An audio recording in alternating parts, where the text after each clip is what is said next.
যদি গণমানুষের নেতা হতে চাই, গণমানুষের নেতা হতে চাইলে আমাদেরকে কয়েকটা কাজ করতে হবে। 1 নাম্বার, যাহাদের ভিতরে এই কাজগুলো আছে তাহারা গণমানুষের নেতা হতে পারবে না। 1 নাম্বার, যাদের পাঞ্জাবিতে ধুলাবালি লাগতে পারবে না, তারা আর যাই হোক এই বাংলাদেশে গণমানুষের নেতা হতে পারবে না। 2 নাম্বার, অতিরিক্ত ইগো মুড থাকলে নেতা হওয়ার শখ ছেড়ে দিতে হবে। 3 নাম্বার, মেধার সাথে দাম্ভিকতার কোনো সম্পর্ক নেই, মেধাবীরা বিনয়ী হতে হবে। 4 নাম্বার, অহংকারী লোক যতই জ্ঞানী হোক না কেন তারা দিন দিন যেন বিচ্ছিন্ন হয়ে পড়ে। আমাদের অঙ্গনে এমন অনেক নেতা আছেন যারা খুব বলতে পারেন, চেহারা সুদর্শন, মেধা অত্যন্ত প্রখর, পরিচিত পর্যাপ্ত থাকার পরেও যেন বিচ্ছিন্ন।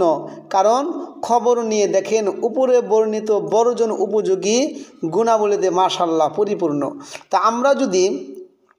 আমরা যদি নেতা হতে চাই, এগুলো বাজে অভ্যাসগুলো আমাদেরকে অবশ্যই ছাড়তে হবে। মানুষের মাঝে আমাদেরকে বিনয় হতে হবে।